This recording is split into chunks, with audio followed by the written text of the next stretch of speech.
ဒီကနေ့ ADM တော့ order list ကိုပဲပြန်နှွှေ့ကြည့်အောင်နော် ADM မှာ list လုပ်ချင်တယ်ဆိုရင် UN element ကိုအသုံးပြုတယ် UN နဲ့စတယ် UN နဲ့ပိတ်တယ်သူတို့ထဲမှာ list ဖြစ်နေတဲ့ဟာတွေကို align နဲ့စတယ် align နဲ့ဆုံးပြီးတော့ဒီမှာပိတ်ပြလိုက်တယ်ပေါ့နော်ဟုတ်ပြီခုအဲ့ဒီဟာတွေကိုကျွန်တော်ခုဘာ CSS မှမကြည့်ညာသေးဘူးနော်သူတိုင်း default ဆိုရင်ဘာလုပ်ပေးတော့ run ကြည့်လိုက်အောင်နော်ဒီဘောစင်တွေမှာ bullet လေးတက်ပေးသွားတယ် asset လေးတက်ပေးသွားတယ်ဗောနော်အဲဒါ asset လေးတွေမလိုချင်ဘူး4000လေးတွေလိုချင်တယ်ဆိုတာ setting ကြီးညာပေးရတော့မှာဗောနော်အဲဒါ CSS လို့ကြီးညာပေးတော့မယ်သူကို UN ပေါ့နော် UN ပြီးရင်သူက list time ဗောနော်list time ဟောတွေ့ပြီ list time type မှာဘာလုပ်ရလဲဆိုတော့ square square ဒါဆိုရင်ကဲ six လိုက်မယ်ဖွင့်ရတယ်အောင်ပြန်run ကြည့်လိုက် reload လုပ်ကြည့်လိုက်ဒီမှာ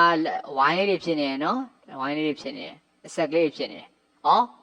4000လေးဖြစ်သွားတယ်ဟုတ်လားဟုတ်ပြီနော်အဲ့ဒါဒီပါတော့ order list အဲ့ဒီတော့ဒီ ADM နဲ့ CSS ဆိုတာနောက်မှာပေါ်တာလဲ CSS ကပေါ်တာဗောနော်အဲ့တော့ ADM မှာအရင်တော့တိတ်လုတ်ပိုင်ခွင့်မရှိခဲ့ဘူးဟုတ်ပြီနော်လုတ်ပိုင်ခွင့်မရှိခဲ့တဲ့ဟာတွေကို CSS မှာပိုပြီးလုတ်ပိုင်ခွင့်ရှိလာတယ်အဲ့လိုပဲorder list တွေမှာလည်းနံပါတ်တွေကိုနံပါတ်တွေမကဘဲ ABC တွေရောတခြားတွေမျိုးစုံတက်လို့ရတယ်အဲ့လိုပဲဒီ order list မှာလည်းရင်တော့အဲ့လို bullet asset ကလေးအနက်ဆက်လေးတစ်ဆက်ကနေပြီးတော့ square တွေရောတော်များလုပ်လို့ရတယ်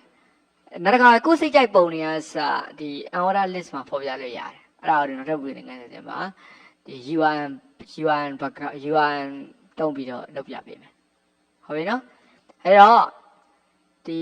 order list မှာရော order list မှာရောဘာမှ setting မကြေညာခဲ့ဘူး CSS style နဲ့ဘာမှထူးခြားကြမကြေညာခဲ့ဘူးဆိုရင် default အနေနဲ့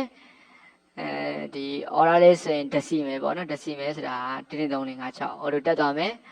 order list မှာဆိုရင် bullet asset လေးအနက်ဆက်လေးကို auto တက်သွားမယ်အဲ့ဒီရတယ်မလို့ခြင်းဘူးဆိုမှဒါလည်း CSS rule တွေနဲ့စိတ်ကြကြေညာပေးမယ်ဟုတ်ပြီနော်